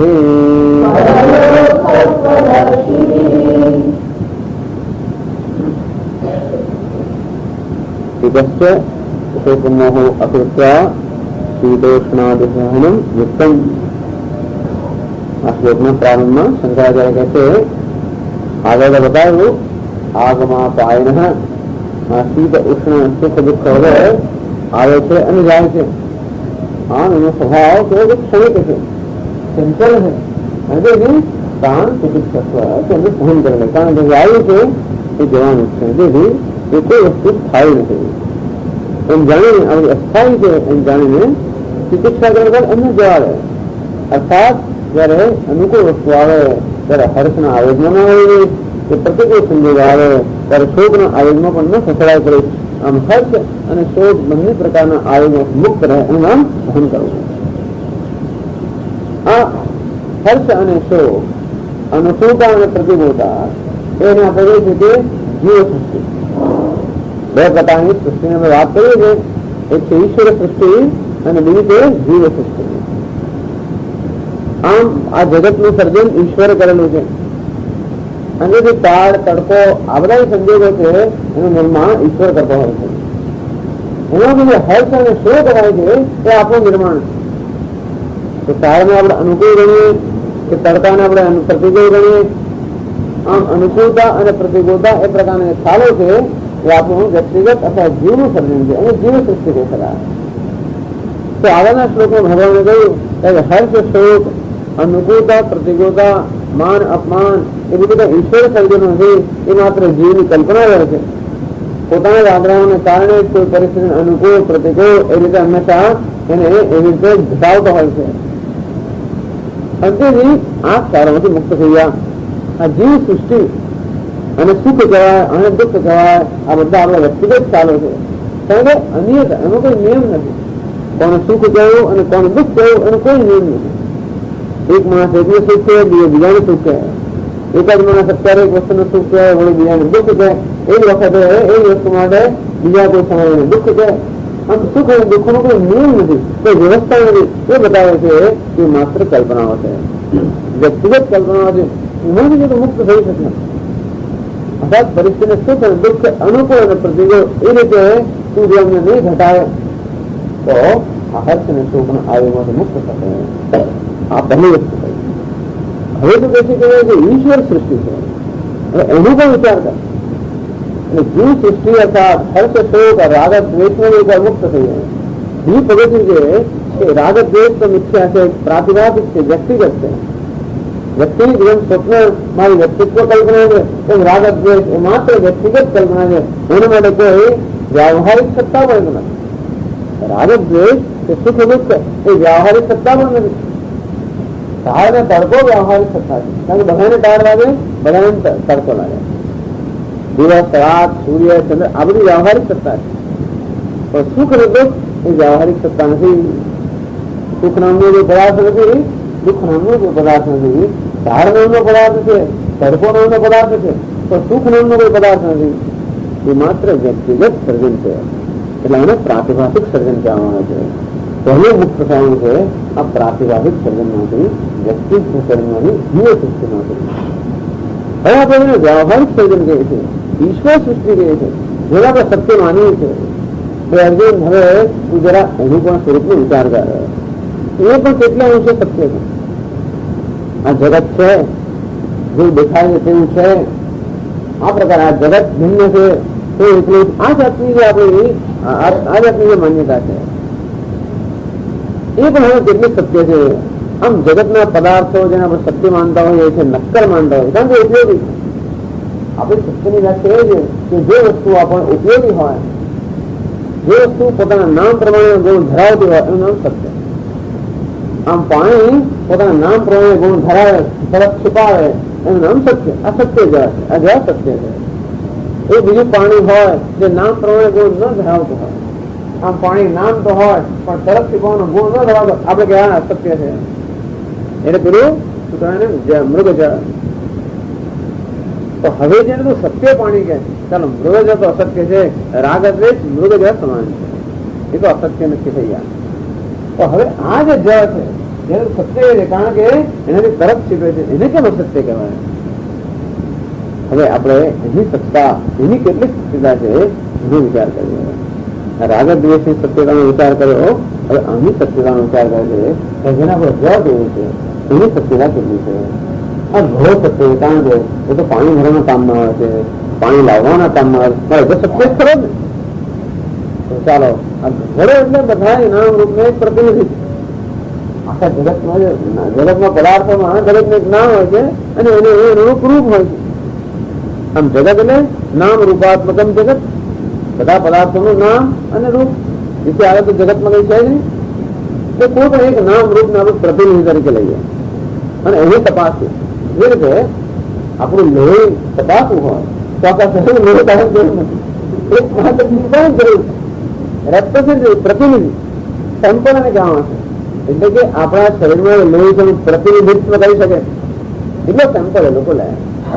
એનો એક ટીપું પૂરતું હોય, એક જ ટીપું લે. અત્યારે હિમોગ્લોબિન તમારે તપાસવું હોય તો માત્ર અહીંયા એક કાંકરી ખોસે, લોકો કશું ખોસે, એમનું જરાક લોહી લઈ લે તો એટલું ચાલે. તેથી આગળ જો તમારે પરીક્ષા કરવી હોય તો 5 cc લે, 10 cc લે, 50 cc લે. પણ એટલે તપાસ પરીક્ષા કરવા માટે જેટલું રેપ્રેઝેન્ટેટિવ પ્રતિનિધિત્વની જરૂર હોય એટલું જ લે. તેમ જગતનો આપણે સ્વભાવ સમજવો હોય તો એક વસ્તુને આપણે સમજીએ તો એને જે બધી વસ્તુ સમજાઈ જાય. હવે આખું જગત આ નામ રૂપનું બનેલું છે. એ કોઈ એક નામ રૂપનો સ્વભાવ સમજીએ તો બધા નામ રૂપનો સ્વભાવ સમજી જાય, બરોબર ને? ખાણના એક કણને આપણે તપાસીએ એટલે બધી ખાણનું જ્ઞાન મળી જાય. સમુદ્રના જ્યાં એક બુંદને આપણે તપાસીએ તો સમગ્ર સમુદ્રનું જ્ઞાન મળી જાય. અંતે જગતના કોઈ પણ એક પદાર્થને અમે તપાસીએ, એની સત્તા કે એનું સ્વરૂપ નક્કી કરીએ તો જગતના બાકીના બધા પદાર્થનું સ્વરૂપ નક્કી થઈ ગયું. પછી એવું નહીં કે આ ઘરો મિત્ર રૂપ આ નહીં ચાલે, મારો ઘરો એવી જાતનું નહીં ચાલે. આને કહેવાય ઇમોશનલ પ્રોબ્લેમ. એટલે પેલો ઘરો એ તેના પર મિથ્યા એવું સમજી રહ્યું. આ ઘરો નહીં, કેમ?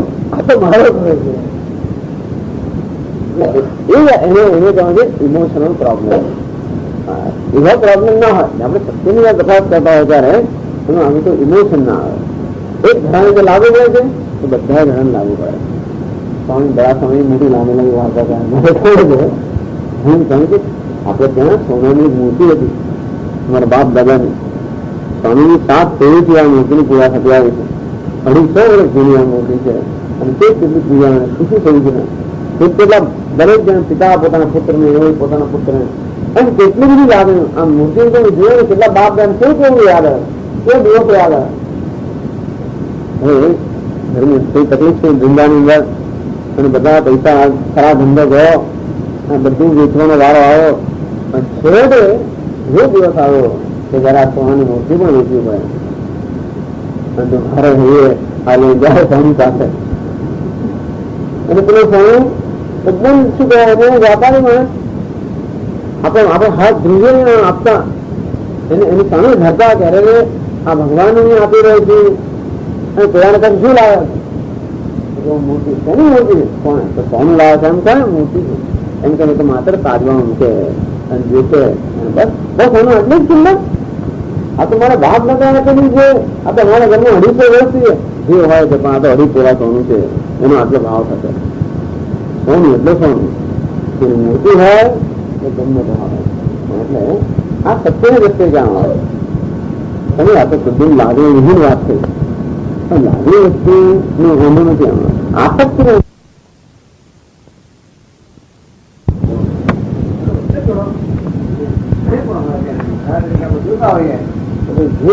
ઘણા લાગુ પડે બધા ઘણા લાગુ પડે.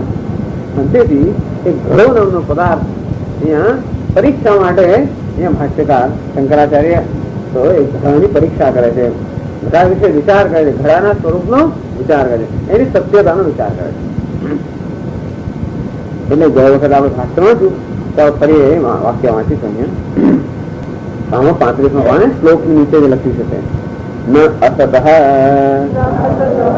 અવિદ્યમાનસ્ય શીતોષ્ણ દેહે કારણસ્ય ન વિદ્યતે નાસ્તિ ભાવઃ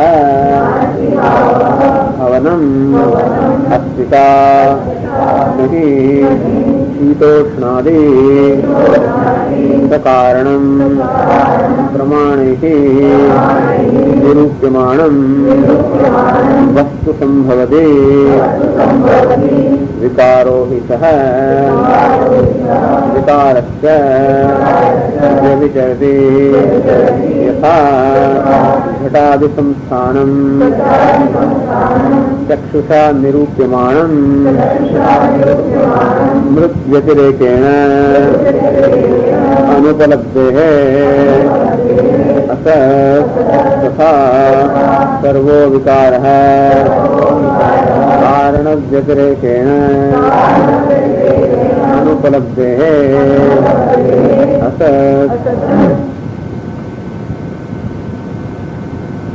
भगवान કહે છે ન અસત વિદ્યતે ભાવ. જે અસત છે એનું કોઈ વાસ્તવિક અસ્તિત્વ નથી.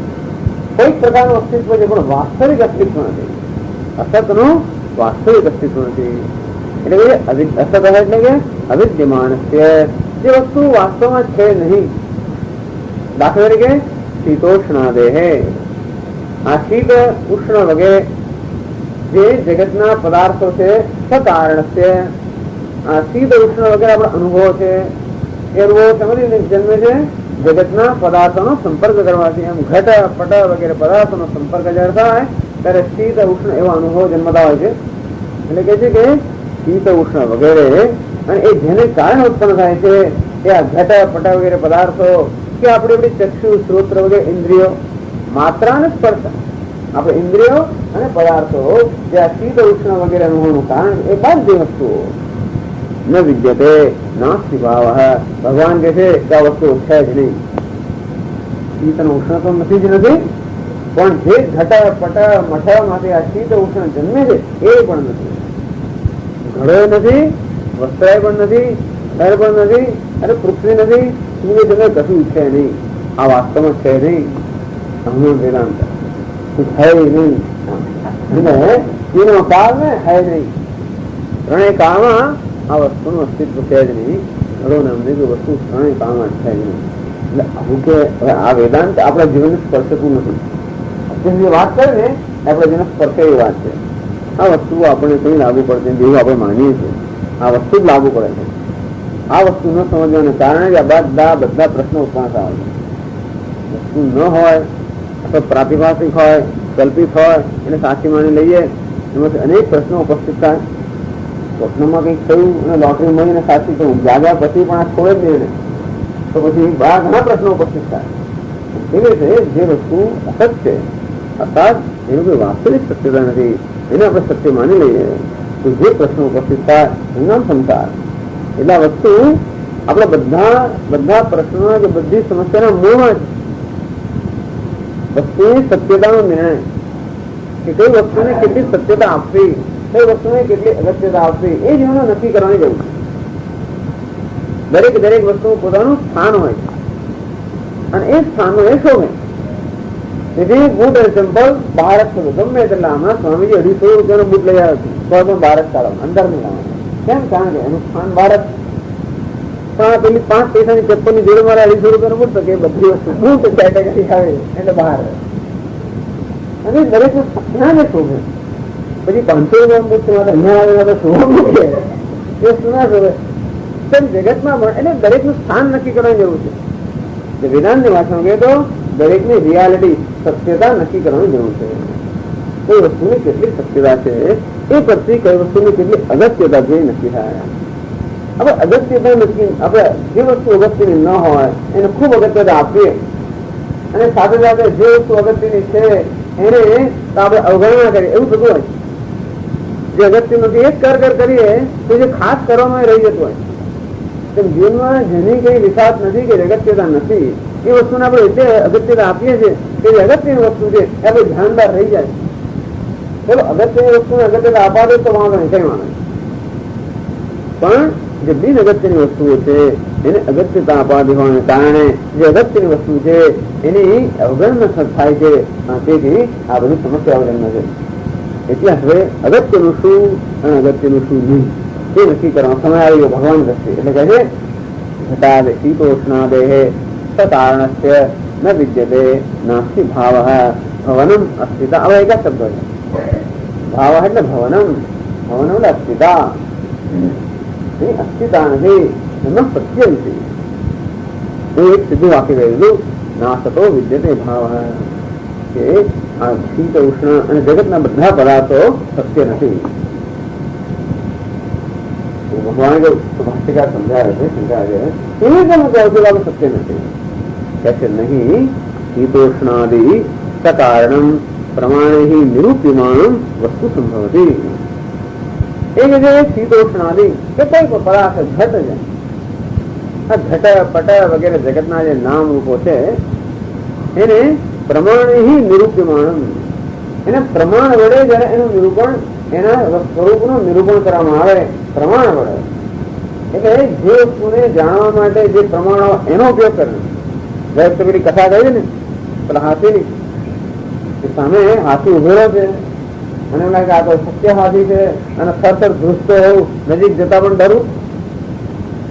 અને પછી પેલો માવત બોલાવે છે માટે એનાથી થોડીક જરા મને નિર્ભરતા આવી અને એની પાસે ગયો. અને પછી પેલા માવત હાથ ફેરવો હાથી પર, અને હાથ ફેરવો ત્યારે ખબર પડી ત્યારે આ તો સાચો હાથી નથી, આ તો લાકડું જ છે. આમ લાકડાનો હાથી દૂરથી જોઈએ, દૂરથી જોઈએ તો જોઈએ તો એમ લાગે એટલો આબેહૂબ બનાવેલો કેમ જ લાગે કે આ સાચો હાથી છે. પરંતુ હાથીની સત્યતાની પરીક્ષા કરવા માટેનું પ્રમાણ કયું છે? ચક્ષુ પ્રમાણ નથી, સ્પર્શ પ્રમાણ છે. અંતેથી જયારે સ્પર્શ કર્યો ત્યારે જ્ઞાન થયું કે તો લાકડું છે, સાચો હાથી નથી. અને તે જ રીતે જે પ્રમાણનો અર્થ જેનાથી આપણને વાસ્તવિક જ્ઞાન થાય એ પ્રકારનું સાધન કે કારણ. આમ એ હાથીના વાસ્તવિક સ્વરૂપના જ્ઞાન માટેનું પ્રમાણ છે સ્પર્શ. આંખોથી જોઈએ તો એમ જ નિર્ણય કહીએ કે આ તો સાચો હાથી. કેવી રીતે આ જગતના જે પદાર્થ ઘટપટ વગેરે એ બધાની સત્યતા નક્કી કરવાનું પ્રમાણ કરવું. દેખાય છે માટે સત્ય છે એવું કહીશું આપણે? ના, બધું દેખાય છે, બધા અનુભવ થાય છે માટે સત્ય છે. એટલે અહીંયા વેદાંત મળે છે કે નહીં, આ ચક્ષુ આપણું જે જ્ઞાનેન્દ્રિયો છે એ જ્ઞાનેન્દ્રિયો આ જગતના પદાર્થોની સત્યતા નક્કી કરવાનું પ્રમાણ નથી.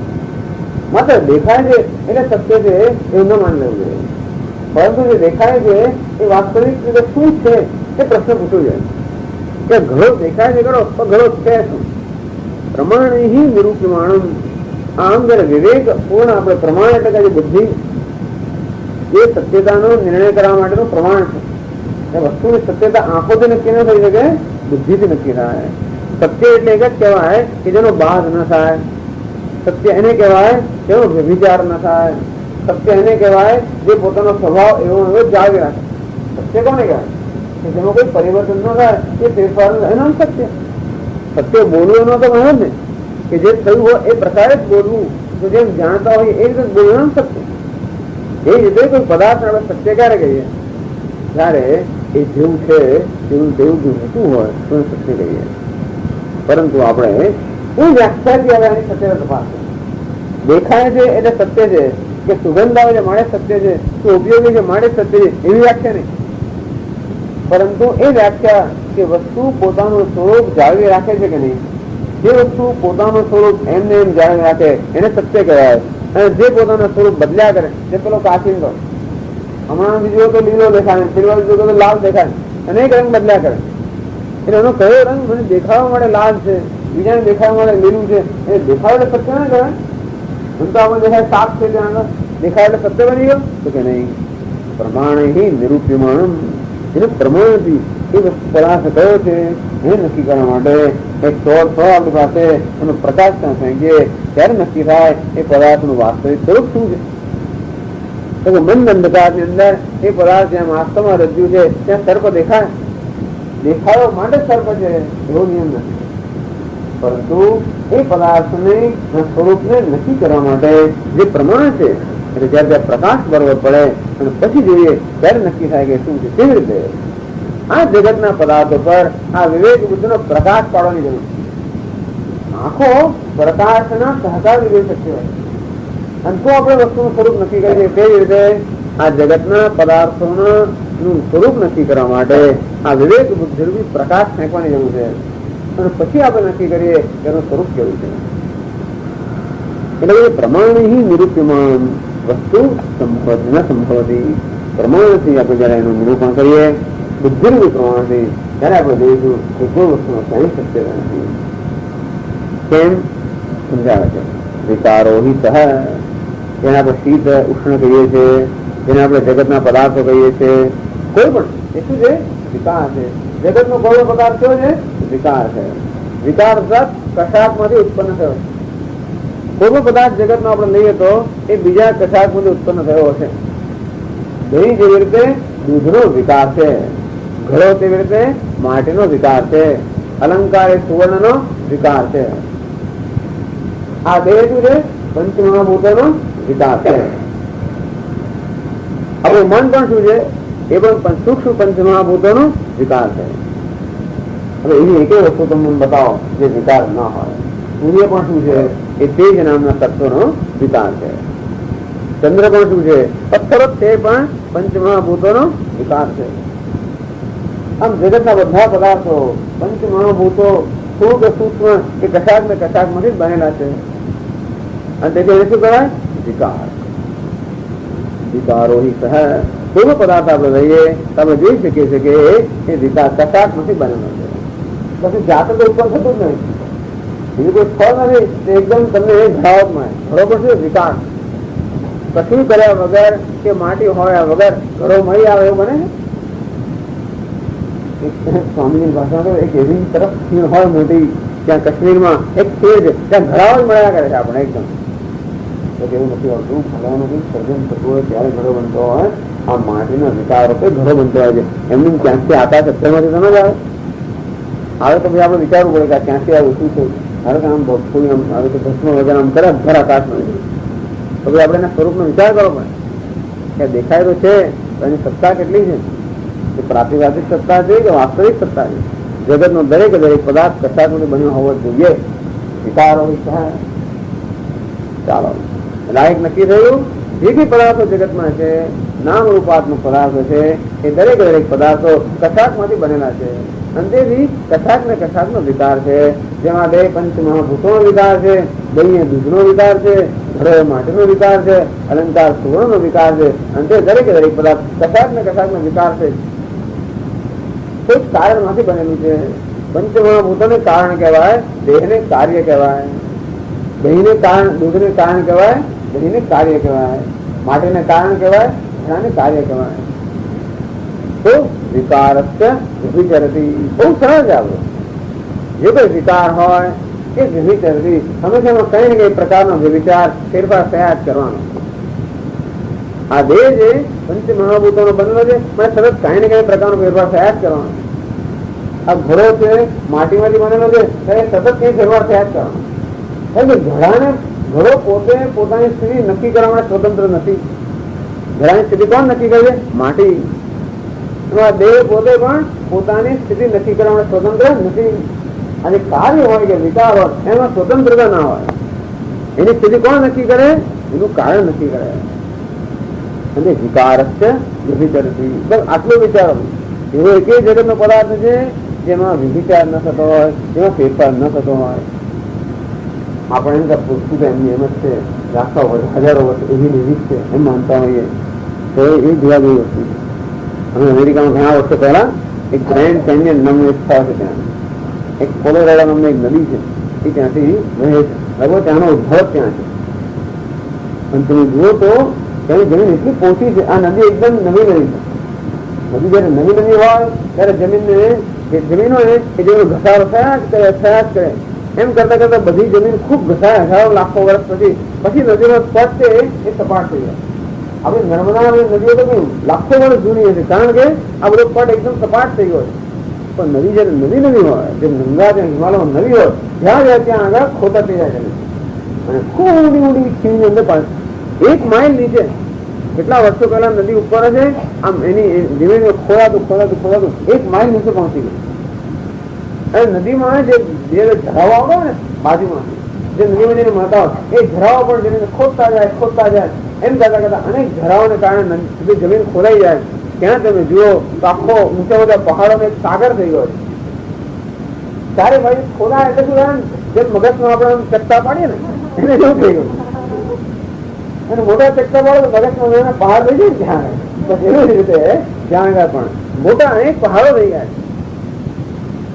અને એટલી ઝડપથી આ બધો ઘસારો થતો હોય છે કે આ વર્ષે તમે આવ્યા હો અને બધું નિરીક્ષણ કરો. જે આપણે નિરીક્ષણ એવા સૂક્ષ્મ હોઈએ, આવતો વર્ષે આવો તો તમે કહી શકો કે કઈ જગ્યાએ શું ફેરફાર થયો છે. એટલી ઝડપથી થાય. અહીંયા નર્મદાના કિનારે 50 વર્ષ જઈએ તો આપણે કઈ ફેર ના રહે, કારણ કે એ બધો ફેરફાર બહુ સૂક્ષ્મ છે. પણ જ્યાં આવો ફેરફાર સતત થતો ત્યાં જઈ શકીએ છીએ કે પરિવર્તન કેવી ઝડપથી થતો હોય.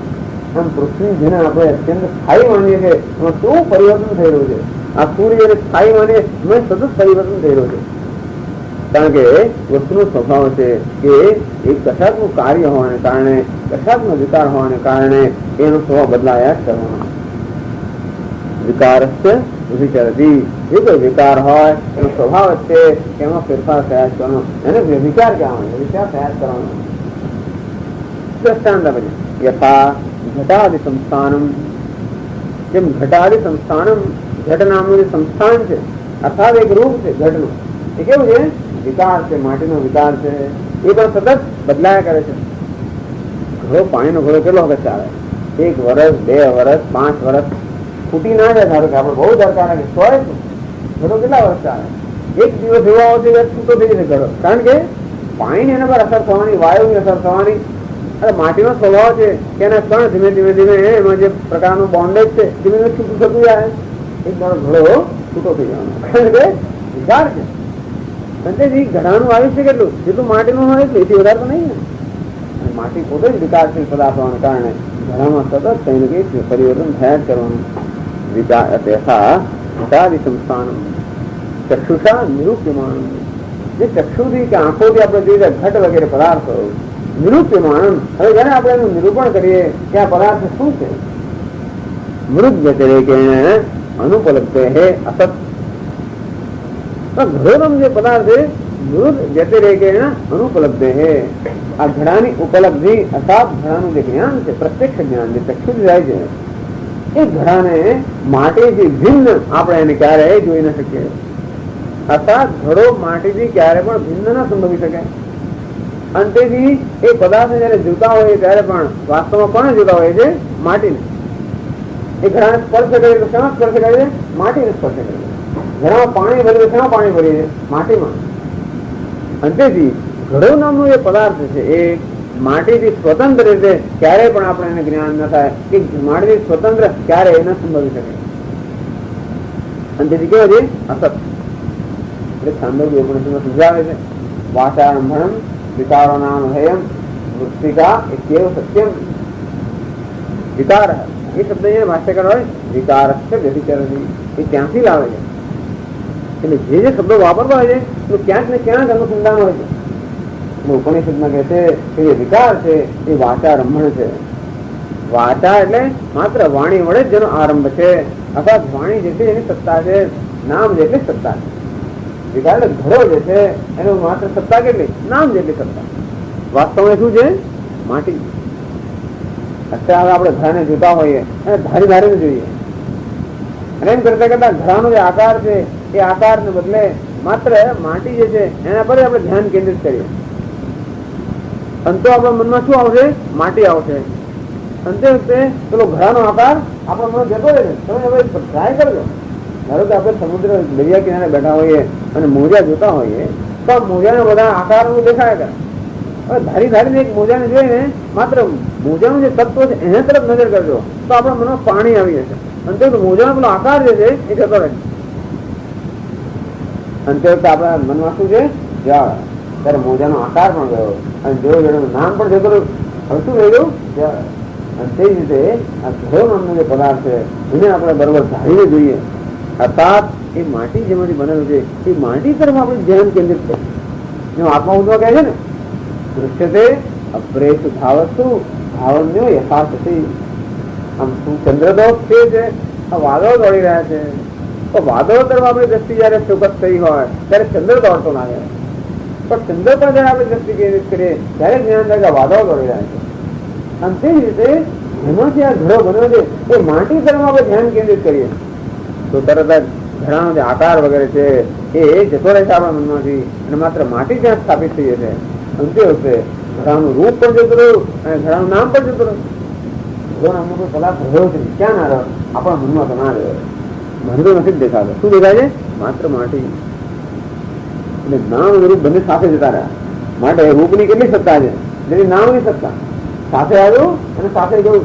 તમે વિચાર કરો કે જયારે ઘડો બન્યો પહેલા શું તો માટીનો એક પિંડ હતો અને પછી કુંભારે કે જાદુ કર્યો અને શું તૈયાર થયું? ઘડો. આપણે એને શું કહે છે? ઘડો. એમ નામ એક આપ્યું. શા માટે એને નવું નામ આપ્યું? હવે તમે ધારો કે પ્રયોગશાળામાં એમાંથી એક આ ઘડો જે છે એ ઘડાનો એક કણ આપણે લઈ જઈએ પ્રયોગશાળામાં અને એને આપણે તપાસીએ તો શું પદાર્થ મળશે? માટીનો પિંડ છે એમાં એક કણ લઈએ અને આ ઘડો એમાં એક કણ લઈએ અને પ્રયોગશાળામાં લઈ જઈએ તો એ બેના તત્વોનો તફાવત છે કે ના? આ માટી છે ના માટી છે. એટલે વૈજ્ઞાનિક દ્રષ્ટિ જોવા જઈએ તો આપણે તેને ઘડો કે માટી જ છે. અંતે પછી આપણે ઘડો કેમ લઈએ છીએ?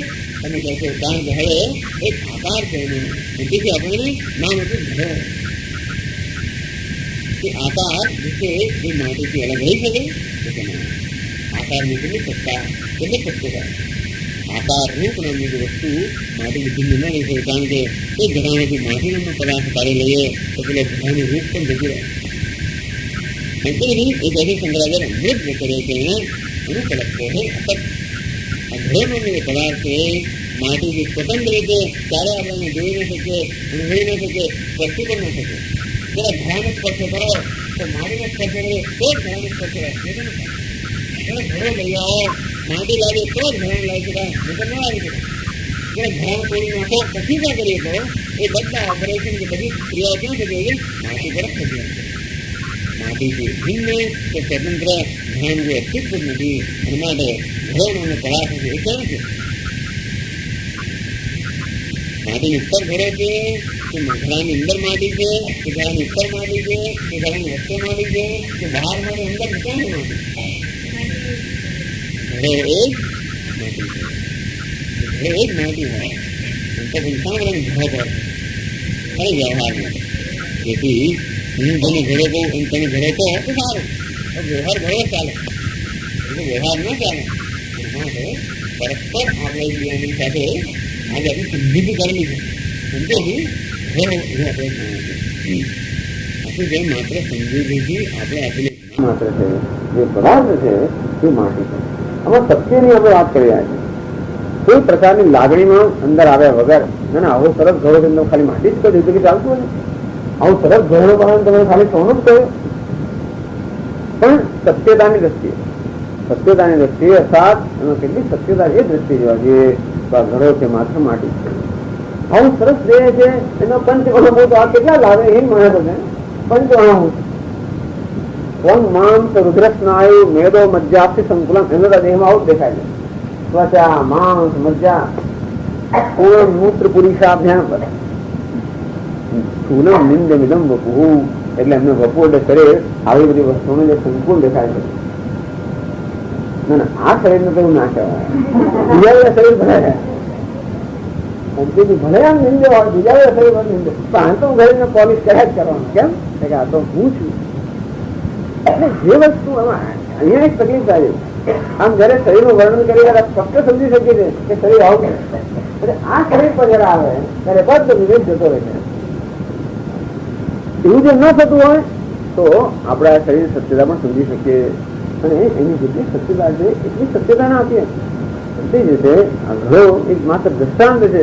માટીથી ભિન્ન કઈ નથી. જેને આપણે ઘડો કહીએ છીએ વાસ્તવ માટી જ છે. ઘણા કોઈ પદાર્થ છે ના થતો વિદ્યતે ભાવ ઘટસ્થ ભાવ ન વિદ્યતે.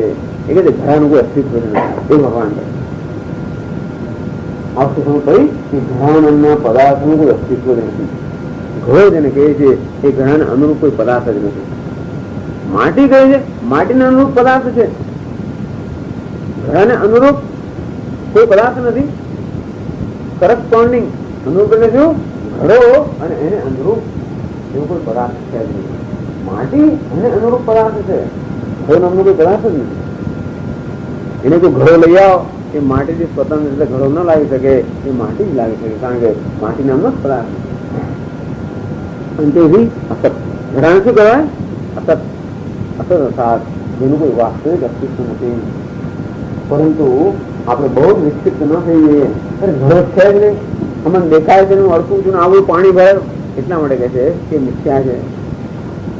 એકદમ ચુસ્ત વેદાંતિ લોકો કહે તો છે જ નહીં. પરંતુ જયારે વેદાંતિ લોકો જયારે વ્યવહારિક હોય લોકો એમ કે આ ઘડો મિથ્યા છે નથી એવું કહેનારા પણ લોકો છે. ગૌડપાદાચાર્ય એને પૂછ્યો કે ઘડો નામની વસ્તુ ક્યાં છે? નથી. પરંતુ આપણને પૂછે તો કઈ ઘડો મિથ્યા છે. એટલે આપણે લાગણી થોડીક આ મિથ્યા શબ્દ માત્ર લાગણીને સંતોષવા માટે જ ખાસ છે. એ તો આપણે દબાવતા થઈએ કે કશું છે કે નહીં તો આપણે શું ચાલે છે એટલે કે આ છે પણ મિથ્યા છે. આમ ઘડો મિથ્યા છે એટલા માટે કે આટલી બધી મહેનત કરીને માટીમાંથી આ આકાર આપવામાં આવ્યો અને આટલી બધી મહેનત કરીને આપણે લઈ આને સ્થાપિત કરવાની કાંઈ તો આપણે ઘરમાં પ્રવેશ કરી શકીએ એવું બધું એનું મહત્વ હોવાને કારણે આપણે એને કંઈક સ્ટેટસ આપીએ છીએ. એક પ્રકારનું આપણે એને મોભો કે દરજ્જો આપીએ છીએ કે આ ઘડો કયો છે? મિથ્યા છે. અહીંયા ભગવાન એવો શબ્દ નથી વાપરતા. ભગવાન તો અસત જ કહે છે. અસત શબ્દનો એક અર્થ થાય જેનું અસ્તિત્વ છે જ નહીં. એટલે બી વેદાંતિ લોકો સમજાય છે કે અસત એટલે સદ વિલક્ષણ એવો પણ એક અર્થ કરે છે. એટલે જે આવે છે આગળ એને ઘણા બધા અર્થો થાય. આનો અર્થ ન પણ થાય, આનો અર્થ વિરુદ્ધ પણ થાય. એટલે અકાર્યમ એટલે શું? જે ન કરવું જોઈએ એવું પણ થાય. આ તો ખોટું થયું એટલે આપણે એના માટે વાપરતા હોય છે. આ તો કેવો છે એને કે અબ્રાહ્મણ, બ્રાહ્મણ નથી તે ખરું કોઈક તો છે પણ બ્રાહ્મણ નથી. એટલે તો પછી કોઈ વસ્તુનો આપણે એનો નિષેધ કરવા માટે વાપરતા હોઈએ. આમ જે પદાર્થ જે છે એ અનેક રીતે વપરાતા હોય છે. આનો સામાન્ય અસત એટલે છે જ નહીં. તો આનો બીજો અર્થ થાય સદ વિલક્ષણ, સદથી ભિન્ન અર્થાત મિથ્યા. એટલે ઘડો જે છે એ મિથ્યા છે. આટલું સમજી જઈએ તો બધું આપણે સમજી ગયા. એટલે ભાઈ તથા સર્વો વિકાર બધી વસ્તુ ગ્રહણ લાગુ પડે એ બધા નામ રૂપનું લાગુ પડે. જે કોઈ વિકાર છે, જે કોઈ કાર્ય છે, જે કશાકમાંથી જન્મ છે એ બધા કઈ કોટીમાં આવી જાય? ઘડાની કોટીમાં. અમારું ઘર પણ એમાં જ આવી જાય તો કે હા, મોટર ગાડી પણ એમાં આવી જાય તો કે હા, જે કંઈ હોય બધું શું છે? કશાકમાંથી બનેલું છે. કશાકનો વિકાર છે. અને તેથી આપણે જેને મોટર ગાડી કહીએ એ પણ શું છે? એ ટાયર કે રબર છે, ને પ્લાસ્ટિક છે, ને લોખંડ છે, ને આ છે ને તે એ બધાનો વિકાર જ છે. પણ આપણી સગવડ માટે આપણે મોટર ગાડી કહીએ છીએ એ વાત બરોબર છે. સમજી ના હોત તમે આગળ અટકે કહીએ એ પણ સ્વીકારે લે, એટલે એટલા પૂરતું સ્વીકારે લે. આપણે એટલો દરજ્જો આપીએ છીએ કે મિથ્યા છે, તદ્દન જે તુચ્છ છે. આમ જેમ સફેદ રૂમની જેમ કે આપણા માથા પર જેમ શિંગડા છે જ નહીં એવું છે કે નથી, કઈક પ્રકારનું અસ્તિત્વ છે એ સ્વીકાર નહીં. પણ એટલું એનું એટલું વધારે નથી, સત્ય નથી, ખરો સત્ય નથી, મિથ્યા છે. એને સત્ય માન લઈએ તો પછી દુઃખનું કારણ બને, મિથ્યાને જે મિથ્યા માનીએ તો દુઃખનું કારણ ન બને, મિથ્યાને સત્ય માની લઈએ તો દુઃખનું કારણ બને. તથા સર્વો વિકાર એ કે જગતમાં જે કોઈ પદાર્થ છે બધા વિકાર છે. કારણ વ્યતિરેકેણ અનુપલબ્ધ અસત. જે કોઈ પદાર્થ છે જે કોઈ વિકાર છે એ પોતાના કારણે ભિન્ન રહી ન શકતો હોવાને કારણે એ કેવો છે? અસત છે, મિથ્યા છે. આમ વાચારંભમ વિકારો નામ ધેયમ મૃત્તિકા એવ સત્યમ. અને વાચારંભ કહેવામાં આવે છે માત્ર વાણીથી જ જેટલું શબ્દનું અસ્તિત્વ છે એટલું ઘડાનું અસ્તિત્વ છે. આ નામ ઘડો એની જેટલી સત્યતા છે એટલે જ રૂપ ઘડાની સત્યતા છે. નામ રૂપનું અસ્તિત્વ હંમેશા નામ રૂપ એમાં અભેદ હોય છે. ઘડાનું નામ એમાં જેટલી સત્યતા છે એટલી જ ઘડા રૂપમાં સત્યતા છે. એ તો વધારે કોઈ સત્યતા નથી. આવતીકાલથી આપણને ઘડાના બદલે બીજું કહેવા માંગે, કરો એમ કહેવા માંગે તો એ થઈ જાય, નામ બદલી નાખીએ તો વસ્તુ બદલાઈ જાય. આપણે જોયું આપણે આપેલી નામ કહેવા જાય. તેથી એ પદાર્થ કેટલી સત્ય છે જેટલી નામની સત્ય છે એટલી. તથા સર્વો વિકાર કારણ વ્યતિરેકેણ અનુપલબ્ધ અસત. એક બતાવ્યું. હવે એક બીજું સુંદર કારણ આપે છે જે ગૌડપાલાચાર્ય આ બધું કારિકામાં જે આવે છે. હવે શંકરાચાર્ય ક્યાંથી વિચારો લાવે છે બધા. સ્વતંત્ર કઈ હોવાની જરૂર નથી કારણ કે બધું છે આવા શાસ્ત્રમાં. હવે માંડુક્ય કારિકામનો ગ્રંથ છે ત્યાંથી પણ અહીંયા લઈ આવે છે કે જુઓ આ જગત કેવું છે? મિથ્યા છે. આગળ છે જન્મ પ્રધ્વંસાભ્યામ પ્રાકૂર્ધમ ચ અનુપલબ્ધેઃ કાર્યસ્ય ઘટાદેઃ નથી. મૃદાદિકારણસ્ય તત્કારણસ્ય ચ તત્કારણવ્યતિરેકેણ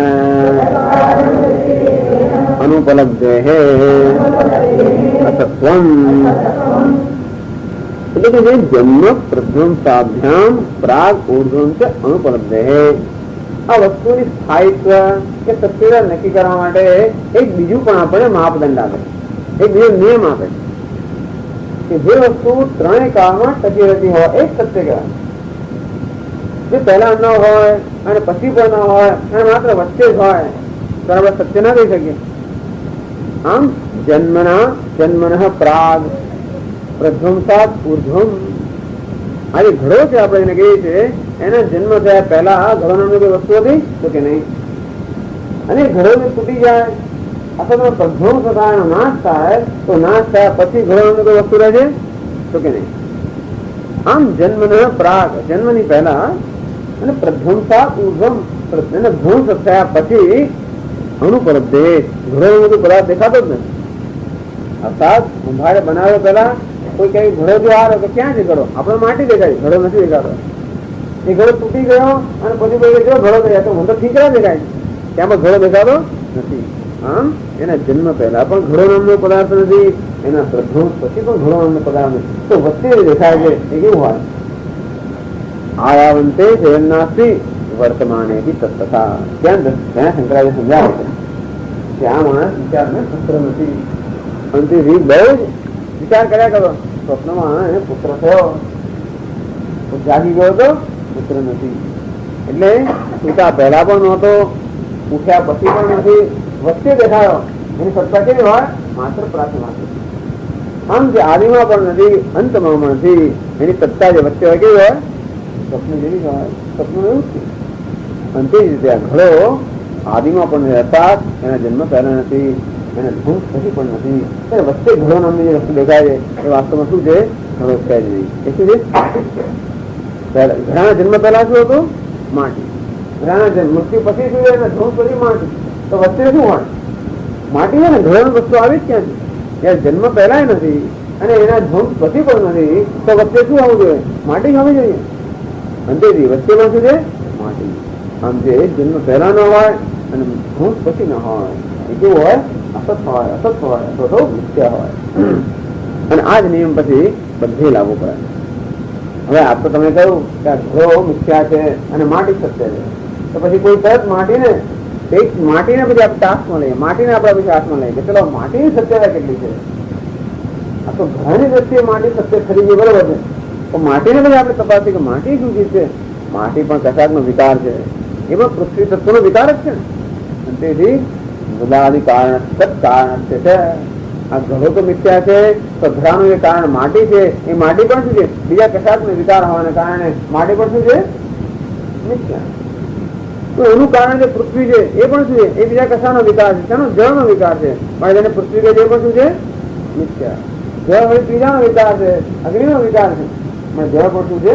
મિથ્યા. અને તેથી સત્કારણ વિરાધિ કારણ છે, સત્કારણ છે, સત્કારણ વ્યતિરેકેણ અનુપલબ્ધે.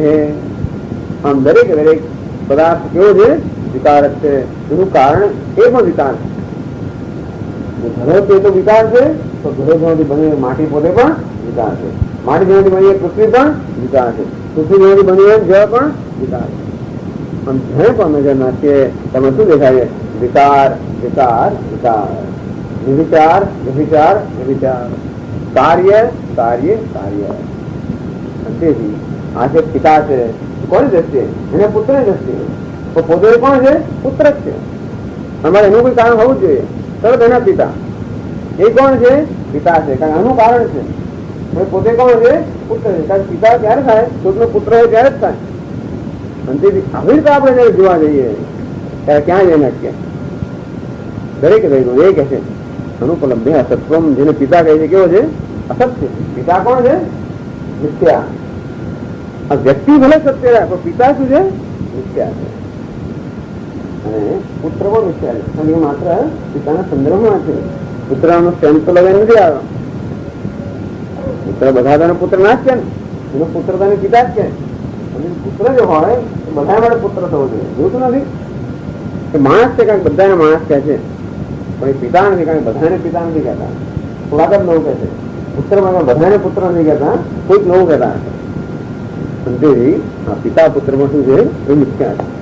અને તે રીતે આ દરેક દરેક પદાર્થ કોઈક ને કોઈનું કાર્ય હોવાને કારણે એ પોતે સત્ય. એની સત્યતા ક્યાં છે? આમ ઘડાને સત્યતા ક્યાં છે? માટીમાં. માટી ઘડાને સત્યતા પ્રદાન કરે છે. ઘડાને સત્તા કોણ આપે છે? માટી. અને ઘડો છે ને સંબંધિત કરે છે માટીને કારણે. ઘડો દેખાય ત્યારે શું દેખાય છે? માટી છે. એટલે સત્તા તો ઘડાને માટી આપે છે. સ્ફૂર્તિ પણ કોણ આપે છે? ઘડાને માટી આપે છે. તેથી ઘડાને આપણે મિથ્યા કહીએ છીએ. ઘડો જો પોતાની સત્તાથી સંભવતો હોત તો આપણે સત્ય કહીએ, તો ઘડો તો આ માટીની લીધે આપણે જોર મારે છે. ઘડો જે પાણી ભરવાની એના શક્યતા છે, એટલે ઘડો એમ ક્લેમ કરતો હોય કે હું તો પાણી ભરું છું, મારો આટલો ઉપયોગ છે, એ બધું કોની શક્તિ કરે છે? પોતાની શક્તિ નહીં, માટી છે. એટલે કે તું તો કરે માટી તપાસ કે જે પોતાની સત્ય ના હોય એને આપણે કેટલે જગ્યા આપીએ. માટી પણ જે પ્રકારનો દાવો કરતી હોય એ પણ કોને કારણે? પોતાના કારણને કારણે. આમ દરેક જે કાર્ય હોય છે એ કાર્ય એક પ્રકારનો દાવો કરતું હોય એ માટેનું બળ ક્યાંથી પ્રાપ્ત કરે છે? સત્તા ક્યાંથી પ્રાપ્ત કરે? પોતાના કારણમાંથી. આમ કાર્ય કારણ ન રહી શકે. કાર્ય જે છે એ કારણને લીધે છે. હવે એ કારણ પોતે જ કાર્ય હોય તો એ વળી પછી બીજામાંથી સત્તા પ્રાપ્ત કરે છે. પૃથ્વી જે માટી સંબંધી રહે છે. એમ કરી કરીને આપણે જઈએ તો ક્યાં અટકીએ? આપણે શૂન્ય થઈ ગયું. કોઈ પદાર્થ આપણે જતો જ નથી. જ્યાં પણ નજર કરીએ ત્યાં બધે વિકાર છે, બધે કાર્ય છે. બધી જગ્યાએ શું થયું? એટલે આગળ જાય છે આગળ તદ સત્વે સર્વ અભાવ પ્રસંગ